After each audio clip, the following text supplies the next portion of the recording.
Pemirsa, diterjang hujan deras disertai angin kencang. Rekapitulasi suara di Kecamatan Cerma Gresik terpaksa ditunda.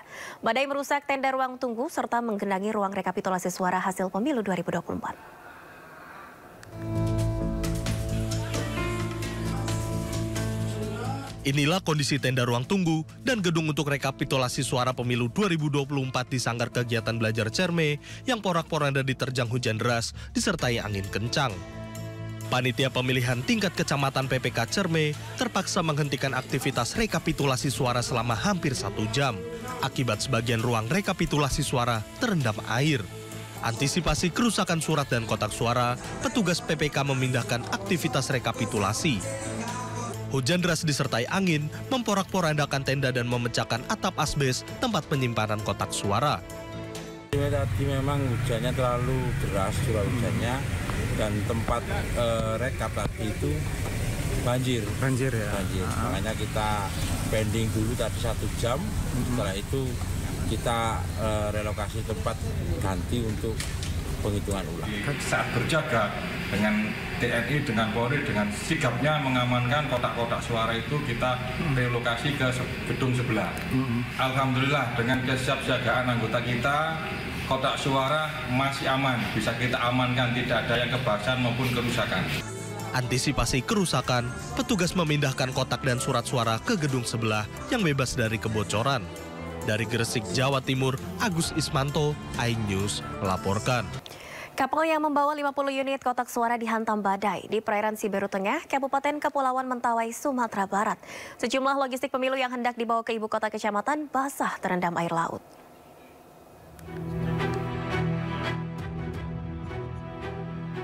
Sebuah kapal kayu pembawa logistik pemilu berupa 50 unit kotak suara dihantam badai di perairan Siberut Tengah, Kabupaten Kepulauan Mentawai, Sumatera Barat. Kapal dengan kapasitas mesin 40 PK gandeng 2 dengan panjang 12 meter ini tidak kuat melawan hantaman gelombang. Akibatnya 50 kotak suara dan peralatan elektronik seperti laptop terendam air laut. Kapal dengan awak 10 orang ini dihantam gelombang besar disertai angin dan hujan, membuat kapal terhempas ke hutan bakau. Tim SAR Mentawai yang menerima laporan langsung menuju lokasi untuk mengevakuasi menggunakan RIP. Seluruh penumpang itu berhasil terevakuasi dalam kondisi selamat di dermaga Saibi. Sementara terkait jumlah kotak suara atau surat suara yang tenggelam setelah dihantam gelombang tersebut masih dalam pendataan KPU setempat. Hari ini, sampai saat ini, teman-teman KPU Kabupaten Kepulauan Mentawai sedang melakukan investigasi seperti apa kira-kira detail kerusakan dan apa-apa saja yang dapat kita informasikan kepada publik. Bahwa ini adalah arus balik ya dari TPS ke tempat pengumpulan kotak suara itu. Tentu jika sesuatu dan mayoritas terjadi di sana, itu kita tetap mengacu kepada peraturan dan perundang-undangan. Tapi sejauh ini informasi dari Mentawai masih belum dikumpulkan. Jumlah logistik berupa 50 kotak suara dengan rincian 10 kotak suara berisi surat suara hancur total. Kotak suara hancur namun isinya utuh sebanyak 8 kotak suara. Kemudian kotak suara yang masih utuh 27 kotak. Kemudian 5 kotak suara lainnya hancur total namun salinan formulir C-nya masih utuh. Dari Kepulauan Mentawai, Sumatera Barat, Budi Sunandar, iNews melaporkan. Pemirsa, ribuan orang memblokade jalan lintas Sumatera antara Sumatera Selatan, Jambi di Kabupaten Musirawas Utara, Sumatera Selatan. Masa memprotes adanya kecurangan dalam pemilu dan menuntut penghitungan suara ulang.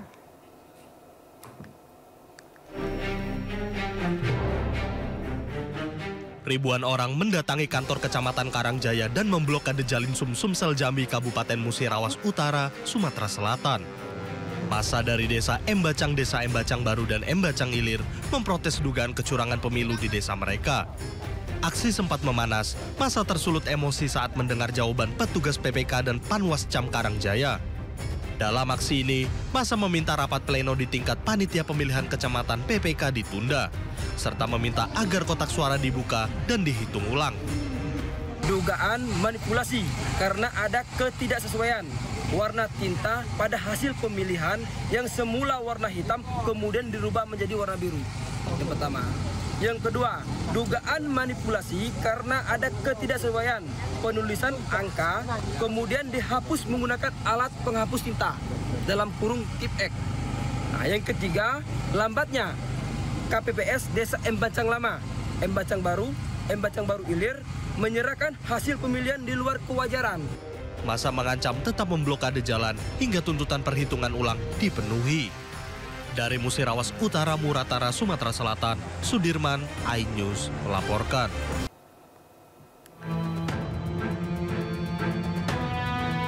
Tangis keluarga pecah saat jenazah Wagiman, warga Dusun Siruatang, Desa Tunggilis, Kecamatan Padaherang, Kabupaten Pangandaran, Jawa Barat, hendak dikebumikan. Korban yang bertugas menjaga TPS 15 tersebut meninggal dunia diduga akibat kelelahan karena berjaga hingga 2 malam penuh tanpa istirahat. Sebelum meninggal, korban sempat muntah-muntah hingga dibawa ke klinik, namun nyawanya tak tertolong. Beliau sangat lelah banget, nggak tidur 2 malam ya, dari pas malam tawong sampai hari penghitungan beliau nggak tidur sama sekali. Pas siang antusias banget, beliau izinnya pas subuh-subuh yang sangat luka lelah. Duka mendalam juga dialami keluarga Didik Wahyudi, pria 54 tahun, ketua KPPS TPS 7 Desa Salakan, Kecamatan Teras, Boyolali. Korban bertugas mulai dari pemungutan suara hingga selesai penghitungan pada Kamis dini hari. Setelah penghitungan, ia sempat mengeluh sesak nafas dan lemas hingga sempat dirawat di rumah sakit.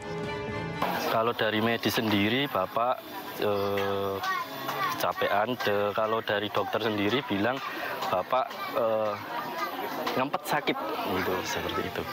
Jadi ngempet sakit dengan kondisi yang seperti itu, kemudian jantung Bapak yang lemah, untuk pemompa darahnya ke tubuh juga kurang baik, jadi drop, kemudian sampai itu.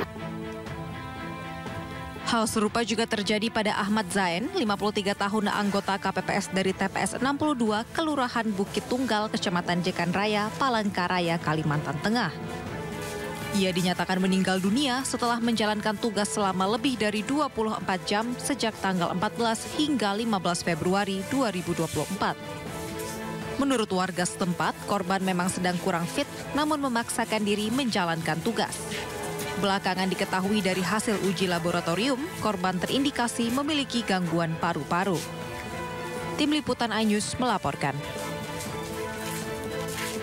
Pemirsa, viral di media sosial sebuah video yang menunjukkan kotak suara di 2 TPS di Sumatera Selatan sudah penuh terisi. Bawaslu setempat menurunkan tim investigasi untuk mendalami temuan ini.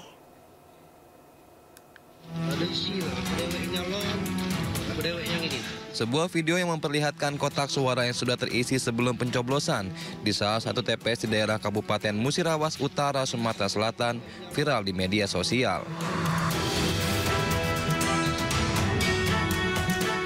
Usai menerima laporan dugaan pelanggaran tersebut, Bawaslu Sumatera Selatan menurunkan tim investigasi. Dugaan pelanggaran itu ditemukan di 2 TPS Kabupaten Musirawas Utara dan 1 TPS di Musi Banyuasin. Tim investigasi masih mengkaji terkait hal itu bersama Bawaslu setempat dan Panwascam. Dugaan pelanggaran ini terancam hukuman penjara selama 18 bulan dan denda 18 juta rupiah. Salah satu pemilih mencoblos lebih dari 1 kali, itu akan kita laksanakan pemungutan suara ulang di 1 TPS ya, di Muratara. Nah, yang 1 TPS-nya lagi juga di Muratara, itu lagi dalam proses pengkajian, karena kasusnya berbeda.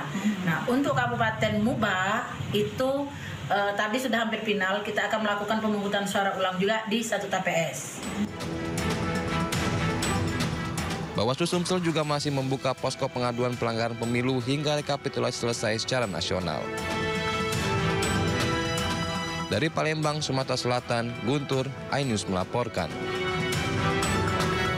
Pemirsa, karena sejumlah alasan beberapa daerah melaksanakan pemungutan suara susulan. Salah satunya di Tangerang Selatan, ratusan warga antusias menggunakan hak suara mereka di belasan TPS setelah tertunda akibat banjir.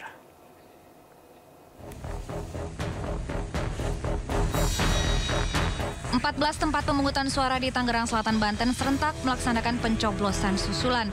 Tempat pemungutan suara yang mengikuti pencoblosan susulan diantaranya dilaksanakan oleh TPS 73 dan TPS 74 Pondok Maharta, Pondok Aren. Pencoblosan susulan dilakukan akibat banjir yang sempat melanda wilayah ini pada tanggal 14 Februari lalu hingga diputuskan penundaan pencoblosan. Ya sudah plong, kita sudah memilih wakil rakyat kita. Kemarin sempat ditunda, jadi baru hari ini bisa nyoblos karena banjir. PSU dilakukan karena ditemukan 4 warga dalam satu keluarga yang memiliki KTP Depok, Jawa Barat dan ikut mencoblos di TPS ini. Padahal sesuai ketentuan, pemilih di luar domisili harus masuk dalam daftar pemilih tetap tambahan. Jadi karena ada pemilih yang tidak terdaftar dalam DPT Penarukan, kemudian ber-EKTP itu Kota Depok, kemudian ada 4 orang itu memilih di sini.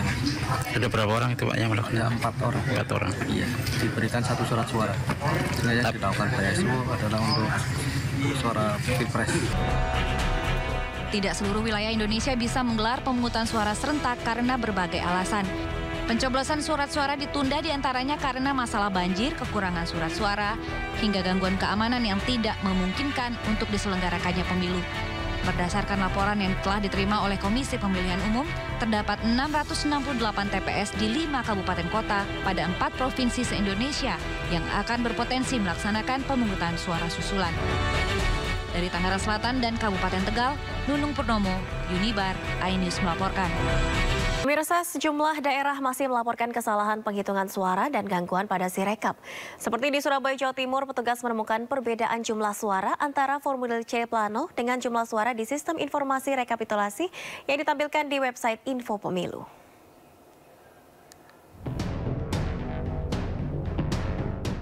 Ketua Harian Majelis Pimpinan Wilayah Pemuda Pancasila Jawa Timur meminta KPU menghentikan sementara penghitungan suara di tingkat kecamatan.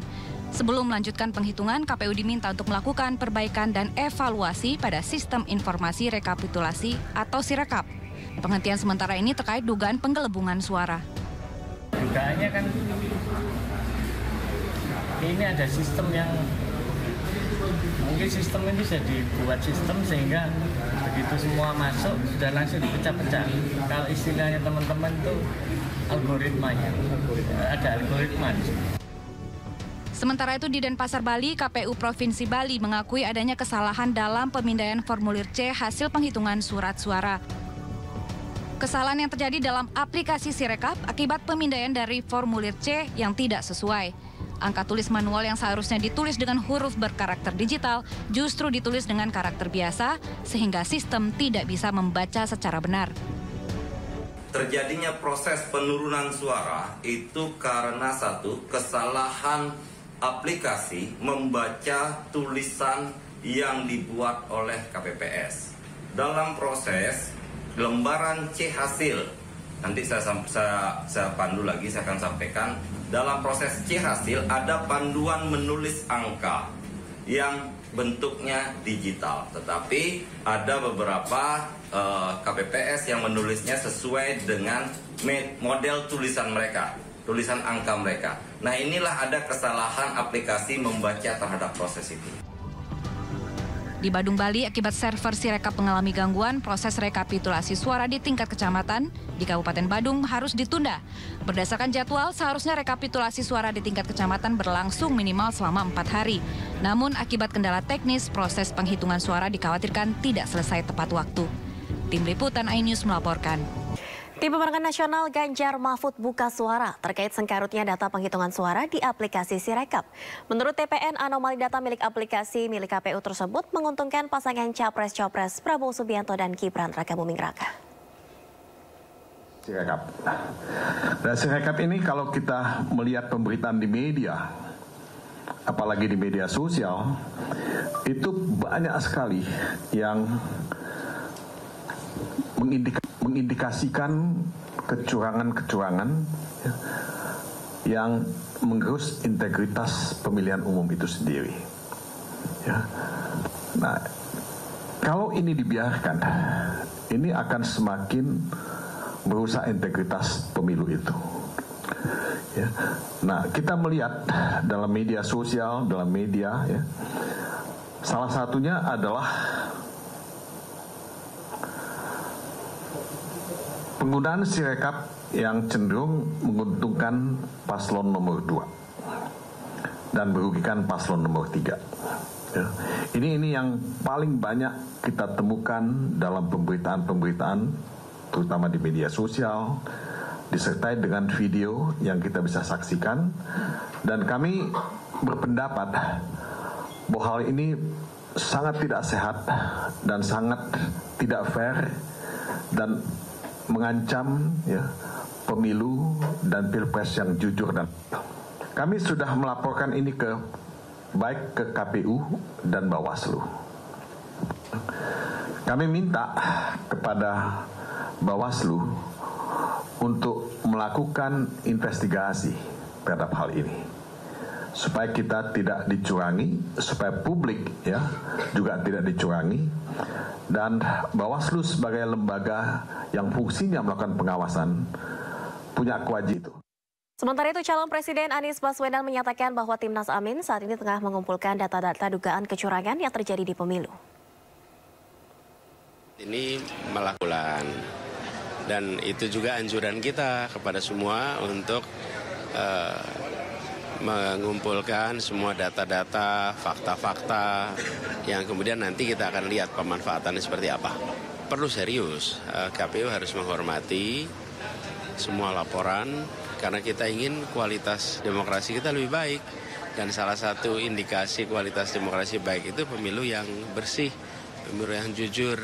Sehingga kalau ada kekurangan-kekurangan harus ditindaklanjuti, harus dilakukan langkah-langkah untuk memastikan bahwa setiap suara rakyat itu terhitung dan semua aspirasi sesuai pada tabulasi. Pemirsa, Cawapres nomor urut 3 Mahfud MD menghadiri pengukuhan 3 guru besar Fakultas Kedokteran Universitas Indonesia. Dalam kesempatan ini, Mahfud menyinggung dugaan kecurangan pemilu.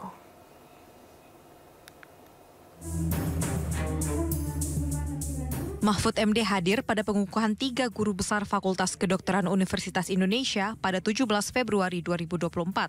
Saat ditemui awak media dalam kesempatan ini, Mahfud sempat menyinggung soal dugaan kecurangan pemilu.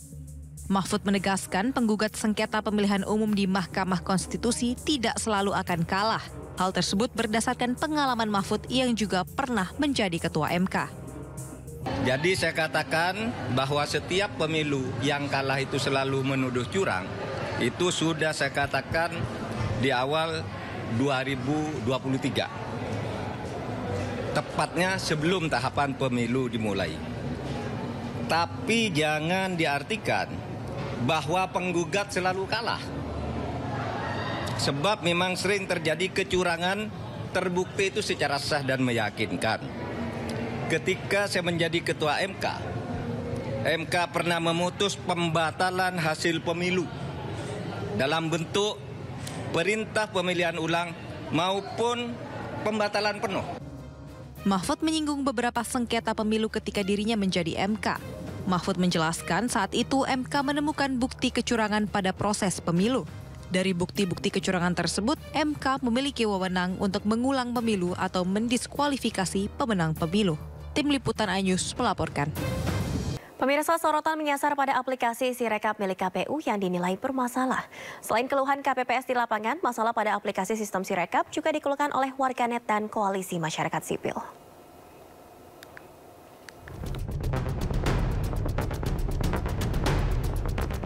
Aplikasi penghitungan suara Sirekap milik Komisi Pemilihan Umum mendapat kritikan dari banyak pihak. Warganet ramai-ramai mengkritik anomali yang muncul dalam sistem informasi milik KPU tersebut. Pasalnya hasil pembacaan Sirekap terhadap data formulir C tidak sama. Salah satu unggahan di media sosial mengeluhkan perbedaan angka antara aplikasi Sirekap dengan data yang ada di tempat pemungutan suara. Dalam video ini, hasil perhitungan di TPS secara fisik angkanya berubah drastis setelah dipindai ke dalam aplikasi Sirekap Pemilu 2024. Keluhan juga datang dari petugas KPPS yang bertugas di TPS 026 di wilayah Joglo, Kembangan, Jakarta Barat. Berdasarkan hasil perhitungan, suara calon presiden nomor urut 2 tiba-tiba melonjak dari 80 suara menjadi 720 suara. Di halaman pertama dan halaman ketiga, saya masih bisa ngedit. Sedangkan di halaman kedua, saya sudah tidak bisa untuk diedit dan sudah terekam suara untuk paslon nomor 2 itu 720. Sedangkan untuk perhitungannya adalah sebesar 80 suara. Sengkarut yang terjadi pada aplikasi Sirekap diakui oleh Komisi Pemilihan Umum. Ketua KPU Hasyim Asyari mengklaim terjadi kesalahan konversi pada sistem saat unggahan formulir C dilakukan. Unggahan Sirekap yang hasil konversinya berbeda dengan yang formulir yang diunggah itu, baik itu melalui media sosial, melalui WA, kami tentu saja mengucapkan terima kasih atas segala masukan, catatan, dan sekali lagi tentu kami nanti akan melakukan koreksi-koreksi. Nah, berdasar dan kami juga menyampaikan tadi bahwa sebetulnya di dalam sistem atau Sirekap mengenali bahwa hasil konversi itu ada yang salah atau tidak tepat dengan data dalam hitungan maupun penulisan di dalam formulir yang diunggah itu. Di dalam sistem Sirekap yang ditemukan itu ada 2.325 TPS. Saya ulangi ya, 2325 TPS yang ditemukan antara konversi hasil penghitungan suaranya dengan yang formulir diunggah itu berbeda. Komisi Pemilihan Umum berjanji akan segera mengoreksi kesalahan yang terdapat pada sistem Sirekap agar data jumlah suara yang masuk ke sistem bisa sesuai secara presisi dengan hasil pemungutan suara yang diunggah di seluruh TPS. Dari Jakarta, Tim Liputan iNews melaporkan. Ya pemirsa, berbagai kritikan muncul tentang jumlah hitungan suara melalui situng Sirekap KPU. Selain Sirekap, kritikan-kritikan lainnya juga muncul terkait kontestasi pemilu 2024.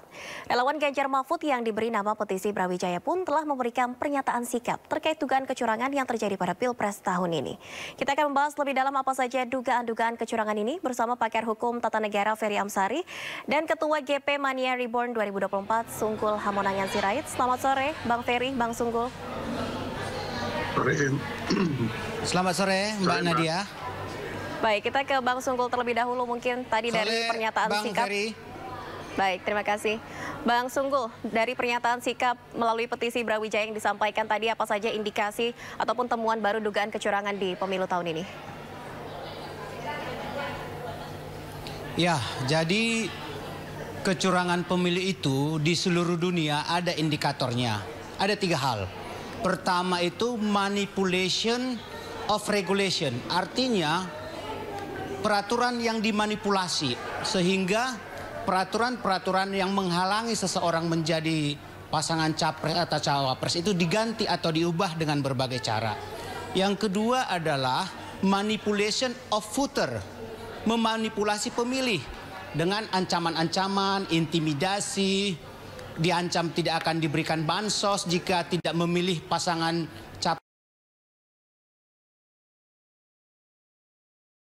capres-cawapres tertentu. Kemudian yang ketiga adalah manipulation of vote. Nah, ini yang sedang terjadi, yaitu memanipulasi suara. Di mana kita tahu sendiri bahwa sistem Sirekap ini banyak sekali kejanggalan yang terjadi.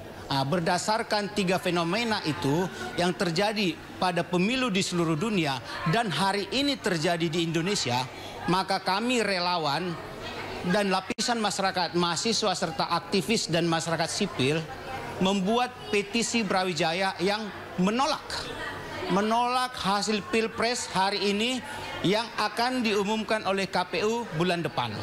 Kedua, meminta diadakannya Pilpres ulang tanpa pasangan calon nomor 2 karena kami menilai segala hal yang menjadi indikator kecurangan tadi itu telah menguntungkan pasangan calon 02. Untuk itu kami minta 02 didiskualifikasi dan pemilu ulang tanpa kepesertaan 02. Begitu Mbak Nadia. Baik, Bang Ferry, tadi dari petisi Brawijaya ini menolak hasil dari pemilu tahun ini dan juga meminta agar diadakan pemilu ulang. Kemudian juga salah satu paslon diminta untuk didiskualifikasi. Kalau dari kacamata hukum, apakah ini memungkinkan, Bang Ferry? Ya, sebenarnya beberapa indikasi sudah mengarah kepada kecurangan pemilu. Bahkan kalau bahasa saya kejahatan pemilu ya. Misalnya banyaknya pemilih double, lalu banyaknya orang dilarang untuk memungut suara, berbagai kealpaan yang berkaitan dengan input data dan lain-lain. Tetapi harus diingat bahwa kerusakan proses penyelenggaraan pemilu hari ini, di hari H ini, itu berkaitan dengan proses sebelumnya yang juga curang. Nah, kecurangan yang punya mata rantai panjang jauh ke belakang, termasuk apa yang disampaikan tadi soal pembentukan regulasi yang bermasalah, membuat pemilu ini tidak bisa diampuni, perlu perbaikan yang menyeluruh. Hanya saja pilihannya apakah pemilu ulang dan lain-lain itu perlu tentu dikaji lebih baik ya, karena bukan tidak mungkin masih ada waktu untuk menyelenggarakan pemungutan suara ulang atau pemilu ulang memang, tetapi ada potensi berimbas kepada lain-lain hal, misalnya perpanjangan masa jabatan presiden dan lain-lain. Itu memang perlu dicermati baik-baik secara utuh bersama-sama. Saya tentu saja sepakat saja dengan pemilu ulang kah, pemungutan suara ulang, sepanjang memang alat buktinya memadai untuk itu. Kalau dilihat memang cukup besar ya kecurangan yang terjadi dari hulu hingga hilir. Saya membaginya 3 tahapan ya, sebelum hari H, hari H, dan setelah hari H. Ketiga-tiganya punya cacat masalah besar. Saya juga perlu ingatkan, kita tidak perlu terjebak melihat bahwa problematika di hari H itu hanya soal input angka-angka. Problematika kecurangan pemilunya jauh lebih luas. Kalau input angka-angka tentu saja bisa diperbaiki dengan data form C1 yang ada di lokasi TPS masing-masing. Tetapi kecurangan pemilu lebih dari itu. Kalau mau dikaitkan dengan pasal 3 Undang-Undang Pemilu ya, ada 11 prinsip penyelenggaraan pemilu, rata-rata semua dilanggar oleh penyelenggara pemilu. Proses penyelenggaraan melanggar prinsip-prinsip itu, belum lagi azas pemilu di pasal 22E Undang-Undang Dasar 1945 yang melanggar azas paling penting, yaitu jujur dan adil. Prosesnya boleh saja langsung umum bebas rahasia, tetapi kalau tidak dilakukan dengan jujur dan adil, hasilnya pun tidak boleh dianggap benar. Jadi meskipun angkanya benar sekalipun, harus dikatakan prosesnya salah karena dilakukan dengan tidak jujur dan tidak adil, sehingga hasil itu adalah bagian dari kecurangan pemilu. Baik, artinya Bang Ferry ini memang masih ada pro dan kontra kalaupun nanti diadakan pemilu ulang, seperti misalnya saja perpanjangan masa jabatan presiden. Lalu menurut Bang Ferry sendiri, mana yang lebih baik saat ini? Apakah nantinya mengajukan gugatan sengketa pemilu, kemudian juga pemilu bisa diulang ataupun ada yang didiskualifikasi begitu? Seperti yang dikatakan Pak Mahfud MD kemarin ini, bahwa kita bisa berkaca pada pilkada tahun 2008 misalnya, pada saat itu Bu Khofifah yang bisa diulang, ataupun juga pilkada di Bengkulu Selatan yang mana ada salah satu calon yang didiskualifikasi. Apakah bisa seperti ini Bang Ferry? Ya, putusan MK 41 PHPUD 2008 itu memang jadi landasan untuk bicara pemungutan suara ulang dan pilkada ulang ya. Hanya memang tidak pernah terjadi pemungutan suara atau pemilu ulang untuk pemilihan presiden. Tetapi basic dari pemikiran mengenai proses pengulangan itu menurut saya sama-sama dasarnya, jadi bukan tidak mungkin bisa dilakukan. Hanya memang harus diakui kita tinggal 8 bulan tersisa ya, yang secara konstitusional bahwa masa jabatan presiden akan berakhir pada 20 Oktober jam 10 pagi. Jadi mau tidak mau sudah ada presiden yang baru harus dilantik. Dan tentu saja kecurangannya luar biasa ya kalau bicara misalnya diskualifikasi. Kita ketahui bersama bahwa Mas Gibran Rakabuming Raka kan melalui proses yang tidak prosedural ya. Dia mendaftar padahal peraturan teknisnya belum ada. Dan kita ketahui bahwa dasar pendaftarannya adalah putusan Mahkamah Konstitusi 90 yang cacat hukum, di mana ada keterlibatan pamannya dan rekayasa politik yang luar biasa dalam putusan itu. Putusan itu dimenangkan oleh orang yang tidak pernah mengajukan ahli, saksi, bahkan ikut persidangan karena hanya ikut pada periode awal saja ya, preliminary sidang ya, dari sidang pendahuluan saja, sementara sidang-sidang pembuktian tidak pernah dilakukan. Jadi cacatnya itu membuat potensi dia cacat prosedur tinggi sekali. Bukan tidak mungkin kalau kemudian KPU-nya mandiri, dia dapat didiskualifikasi. Oke, baik. Tadi kan Anda juga menyebut ini ada mata rantai yang panjang terkait dengan kecurangan di pemilu 2024 ini. Dan ini sudah terjadi bahkan dari sebelum pemilu hingga hari penyelenggaraan pemilu dan hingga saat ini pasca pemilu. Bang Ferry, apakah Anda menilai dari sejumlah bukti-bukti saat ini dan juga suara dari koalisi masyarakat yang menyatakan sikap ini sudah cukup untuk dibawa ke sengketa pemilu dan apakah bisa berhasil pada pemilu saat ini untuk diadakannya pemilu ulang? Ya, kali ini ada nuansa yang berbeda ya. Proses dugaan kecurangan yang disampaikan oleh banyak pihak terlihat oleh publik dan didokumentasikan cukup baik. Dan apa yang terjadi itu berkesinambungan di berbagai tempat. Bahkan KPU pun mengakui bahwa mereka alpa. Padahal sebagaimana saya sampaikan tadi, prinsip penyelenggaraan harus profesional, harus terbuka, dan lain-lain ya, yang kemudian memperlihatkan KPU tidak siap, tidak matang menyelenggarakan prinsip itu. Dengan bukti-bukti yang luar biasa seperti itu, bagi saya ada ruang pembuktian yang sangat kuat nanti di Mahkamah Konstitusi. Walaupun ada pertanyaan di publik ya, misalnya soal integritas 9 hakim konstitusi. Apakah mereka bisa menegakkan secara adil perkara ini karena dominasi orang-orang Presiden Jokowi di dalamnya. Ada hakim yang khusus membela anak presiden, ada pamannya dan lain-lain. Jadi memang akan ada tantangan tetapi saya yakin jika publik maupun pihak yang berperkara mampu membuktikan ini di dalam persidangan MK ya. MK tidak boleh berkelit. Tugas mereka melindungi konstitusi, memastikan demokrasi berjalan dengan benar, dan wajib bagi mereka menegakkan sebuah fakta-fakta yang runut dan jelas terang benderang untuk menjadi sebuah keadilan dalam putusannya. Saya punya keyakinan ya publik bisa membuktikan secara maksimal apa saja yang didalil-dalilkan. Saya tidak melihat bahwa jumlah suara, karena jumlah suara yang ada itu lebih banyak manipulatifnya karena proses penyelenggarannya tidak sehat, melibatkan kecurangan tidak hanya di berbagai tempat, tetapi juga aparat negara dan program negara untuk kepentingan menyukseskan calon tertentu. Jadi mudah-mudahan ya kalau ini publik bersama-sama kompak dengan teman-teman partai dan para pendukung pasangan calon yang katakanlah ya di nomor 2 kan dan di nomor 3 kan dalam perkara ini, untuk kemudian bisa membuktikan secara baik apa yang mereka kumpulkan ke depan. Sebenarnya kecurangannya mudah dilihat, hanya saja karena yang ikut terlibat adalah pimpinan tertinggi negara hingga satuan pemerintah terendah, yaitu kepala desa. Ya tentu saja ini mendapat tantangan tersendiri yang agak berbeda. Baik, Bang Sunggul, ini tadi Bang Ferry Amsari, pakar hukum tata negara, menyatakan ada peluang yang sangat besar untuk bisa membawa dugaan kecurangan pemilu ini ke Mahkamah Konstitusi.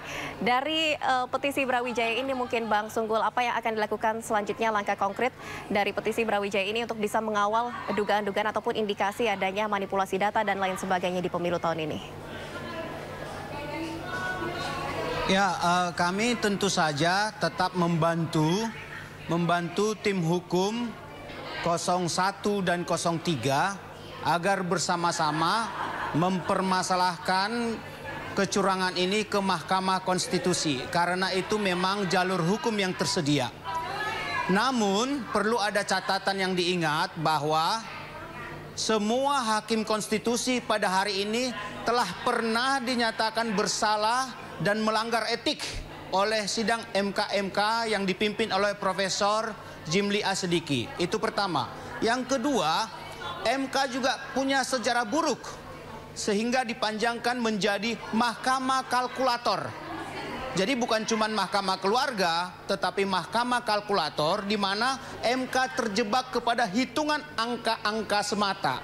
Dan kami sangat meragukan jika hanya mengolah, memeriksa dan menyidangkan angka-angka, maka yang menjadi kecurigaan masyarakat, MK berubah menjadi mahkamah kalkulator menjadi terjadi, dan keadilan yang substansial, kebenaran yang hakiki tidak akan pernah ditemukan dalam putusan MK. Baik, Bang Sunggul, saat ini Begitu, Mbak Nadia. Kapan rencananya dari petisi Brawijaya ini akan membawa terkait dengan temuan-temuan indikasi manipulasi data, kemudian salah hitung Sirekap dan lain sebagainya ini ke ranah hukum? Jadi begini, mulai besok kami akan berkoordinasi dengan tim hukum 03 khususnya yang sedang mengumpulkan bukti-bukti, itu pertama.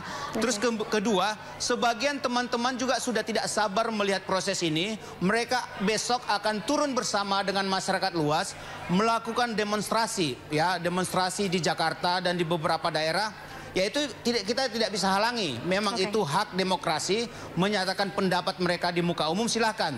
Yang berkoordinasi dengan tim hukum silakan. Jadi semua elemen dari relawan dan masyarakat sipil ini bergerak besok, mulai besok dengan tujuan yang sama, yaitu melawan kecurangan yang sangat telanjang saat ini.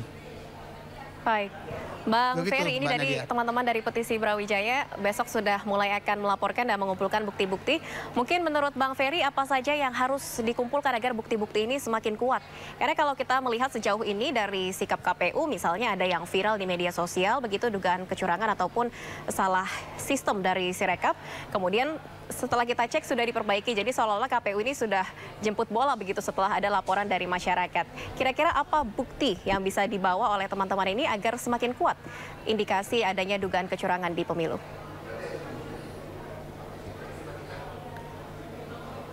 Ya, maaf Bang Ferry, audionya masih di mute, bisa dibuka terlebih dahulu. Ya, banyak sekali yang bisa dicoba buktikan ya. Tentu saja semua kelindannya harus berkaitan dengan 4 hal ya. Bahwa kecurangan ini dilakukan secara terstruktur, melibatkan satuan pemerintah, aparat negara, dan lain-lain, termasuk penyelenggara pemilu. Kedua, sistemik ya, dilakukan tidak sederhana, tetapi betul-betul dipersiapkan matang, ya, berantai, dan betul-betul berkaitan satu sama lain.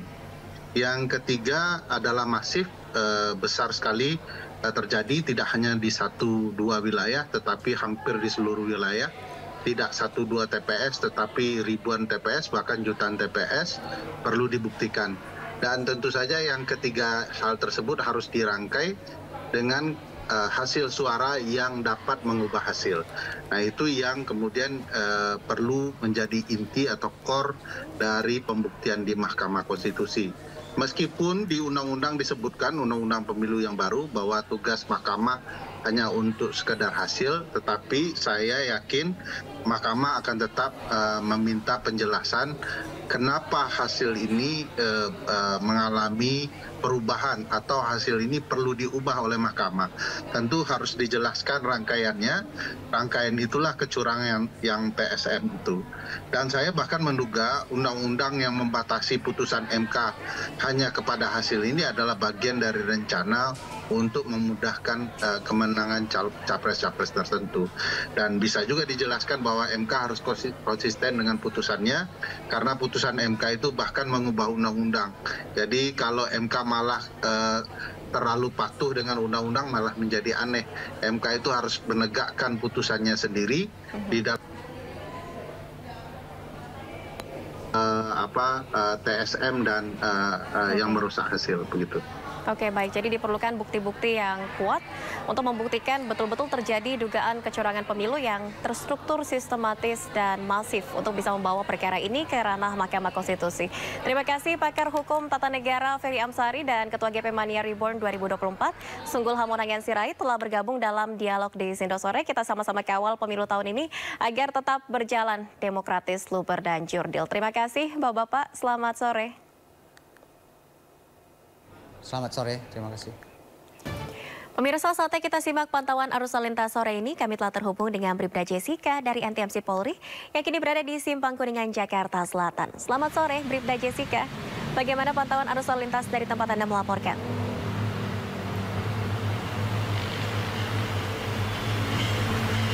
Baik, terima kasih Nadia dan selamat sore pemirsa. Saya Bribda Jessica Renden akan menginformasikan kondisi arus lalu lintas sore hari ini dari kawasan Simpang Kuningan, Jakarta Selatan. Dapat kita lihat bersama untuk kondisi arus lalu lintas sore hari ini dari arah Kuningan yang akan menuju ke Mampang dalam kondisi ramai mengalir dengan lancar, di mana arus lalu lintas dari arah Kuningan yang akan menuju ke Mampang memang sedang terjadi rekayasa lalu lintas berupa penutupan arus lalu lintas dialihkan ke underpass menuju ke arah Mampang. Hal tersebut guna untuk mengurangi tingkat kepadatan arus lalu lintas atau kemacetan pada sore hari ini. Dan untuk kondisi arus lalu lintas dari arah Mampang yang akan menuju ke arah Kuningan dalam kondisi ramai lancar, perlambatan percepatan hanya terjadi menjelang antrian traffic light, selepasnya dapat berlangsung dengan normal. Sedangkan untuk kondisi arus lalu lintas dari arah Gatot Subroto menuju ke arah Cawang saat ini tampak adanya antrian kendaraan pada saat traffic light dan berdampak terhadap perlambatan percepatan sepanjang 50 meter di belakang garis stop, namun selepasnya dapat berlangsung dengan normal. Untuk itu kami mengimbau para pengendara, khususnya pengendara roda 2 pada antrian traffic light agar dapat berhenti di belakang garis stop untuk menghormati hak pejalan kaki dikarenakan pada kawasan ini juga cukup ramai aktivitas masyarakat, khususnya adalah pejalan kaki. Sedangkan arus lalu lintas dari arah sebaliknya itu Cawang yang akan menuju ke Gatot Subroto juga sesekali terjadi perlambatan percepatan, namun selepasnya dapat berlangsung dengan normal, di mana keramaian pada kawasan ini juga didominasi oleh kendaraan roda 4. Kami mengimbau kepada setiap pengendara agar dapat mengkondisikan laju maksimal kendaraan Anda dan menjaga jarak aman kendaraan Anda, serta tetap pada lajur kendaraan Anda demi keselamatan kita bersama. Untuk informasi selengkapnya mengenai kondisi arus lalu lintas, Anda dapat menghubungi call center kami di 1500669 serta SMS center kami di 9119. Stop pelanggaran, stop kecelakaan, keselamatan untuk kemanusiaan, Indonesia tertib, salam presisi dan kembali ke studio.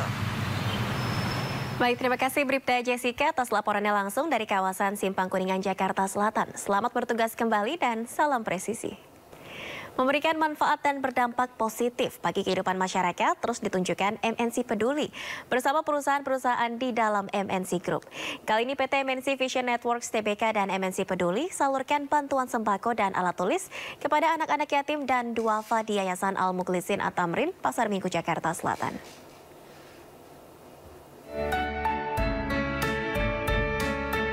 Senyum bahagia anak-anak yatim piatu dan duafa di Yayasan Al-Mukhlisin At-Tamrin, Pasar Minggu menyambut kehadiran tim MNC Vision Network dan MNC Peduli. Kehadiran PT MNC Vision Network Tbk dan MNC Peduli untuk berbagi kebahagiaan dan berkah dengan memberikan sembako, alat tulis, serta bingkisan. Bantuan ini diharapkan dapat meringankan beban pihak yayasan dalam membina anak-anak yatim piatu dan duafa. Kami menyelenggarakan kegiatan Corporate Social Responsibility. Berupa pembagian sembako, kemudian juga kebutuhan untuk ajar mengajar dan alat tulis siswa. Juga bingkisan untuk anak yatim piatu pada Al-Mukhlisin At-Tamrin. Wow, sangat terbantu sekali Pak, khususnya bagi MNC Vision Network udah membantu banget yayasan kami, Yayasan Yatim Piatu Al-Mukhlisin At-Tamrin. Mudahan kedepannya bisa gabung lagi ke Yayasan Al-Mukhlisin At-Tamrin lagi. PT MNC Vision Network dan MNC Peduli berkomitmen akan terus menggelar kegiatan serupa agar bisa menginspirasi banyak orang dalam membantu sesama. Dari Jakarta, salam rahmat, Muhammad Firman Syah iNews melaporkan. Ya pemirsa, bagi Anda yang masih bingung menentukan referensi liburan, nah reporter Ayu Pratiwi akan mengajak Anda ke satu lokasi di mana Anda bisa menikmati Museum Islam, mini zoo sekaligus bermain wahana air. Berikut liputannya.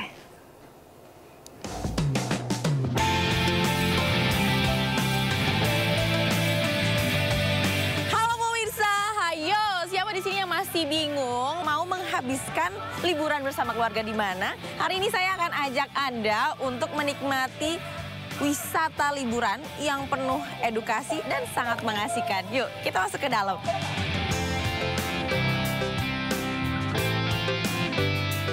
Ini dia museum sejarah Islam satu-satunya di Indonesia yang di dalamnya terdapat koleksi-koleksi barang peninggalan para nabi. Di sini kita bisa belajar sejarah Islam, melihat miniatur Masjidil Haram dan berbagai koleksi replika peninggalan para nabi dan sahabatnya. mulai dari pedang, sandal, tongkat, hingga cincin. Pertama kali datang ke sini, Masya Allah ya, karena memang pada dasarnya kita mengenal Nabi gitu, para Nabi dan para sahabat gitu. Dan khususnya saya pengen mendalami yang dimana ini kisah para Nabi dan juga para sahabat yang berjuang untuk agama Islam. Karena lokasinya berada di Taman Wisata Air Transera Waterpark Bekasi, Harapan Indah Kabupaten Bekasi, Jawa Barat, setelah keliling museum, kita bisa langsung menikmati wahana airnya.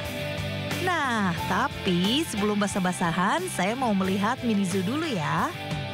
Wah, di sini kita bisa memberi makan dan berinteraksi langsung dengan satwa. Waterpark yang berlokasi di Kota Harapan Indah Bekasi yang sudah pasti membedakan dibanding tempat wisata lain adalah kita waterpark tapi lengkap. Kita punya wisata edukasi sejarah Islam, punya peninggalan sejarah Nabi Muhammad beserta sahabat juga, ada zona Fir'aun, zona Nabi Ibrahim, Nabi Yusuf, dan Wali Songo. Itu lengkap nilai edukasi sejarah Islam ada di wisata edukasi sejarah Islam Transera Waterpark. Di lokasi wisata ini juga terdapat seluncuran pelangi tangga loma. Pengunjung bisa berteriak seru sambil meluncur di atas ban. Nah, sekarang waktunya menikmati wahana air. Terdapat kolam ombak, kolam arus, wahana air untuk anak, hingga perosotan bergelombang yang memacu adrenalin. Seneng. Asik nggak? Asik. Tadi main apa? Main sama teman-teman. Dari Jakarta, seru. Ya. Permainan apa tadi yang udah dicoba? Perosotan.